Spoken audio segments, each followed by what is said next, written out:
Slovo po slovo učimo mi. Slovo po slovo riječ napiši, pogriješiš li ti, samo obriši. Pokušaj i opet uz malo truda, nauči slova sva, ti stvarat ćeš čuda. Moja prva abeceda. Zdravo, zdravo, bubice, moje male, drage, šumske veselice. Jeste li bili vrijedni od prošlog druženja? Jeste li naučili pisati slovo Lj? Dobrodošli u novu epizodu moje prve ABCD. Nova epizoda, novo slovo. Učimo novo slovo. Danas će pametne glavice naučiti novo slovo. Što mislite na to da danas naučimo slovo M? Kako izgleda i kako se piše slovo M?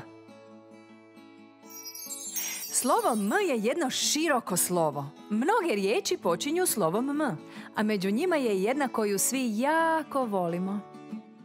Slovo M bit će vrlo zabavno učiti. Pomalo sliči na krunu. Hajmo naučiti kako se piše.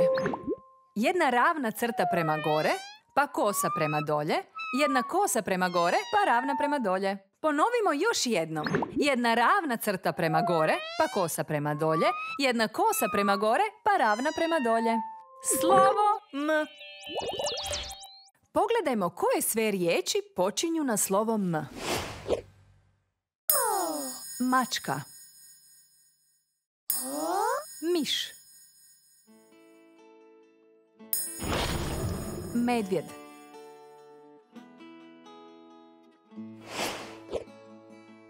Ponovimo još jednom kako se piše slovo M.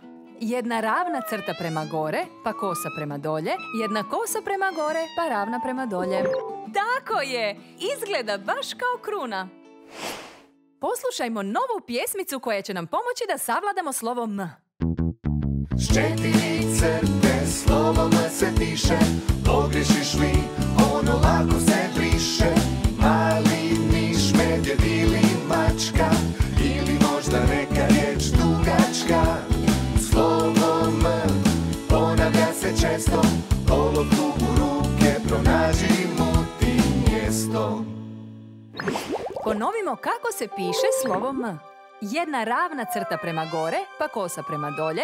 Jedna kosa prema gore, pa ravna prema dolje. A sada naučimo pisati neke nove riječi.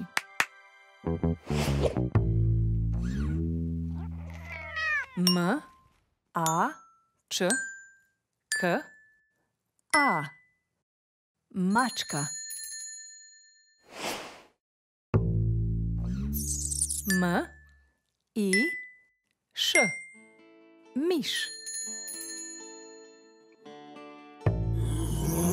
M, E, D, V, J, E, D.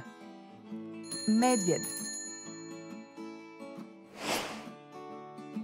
Ljubi vas sve vaša Mimi. Do sljedećeg susreta!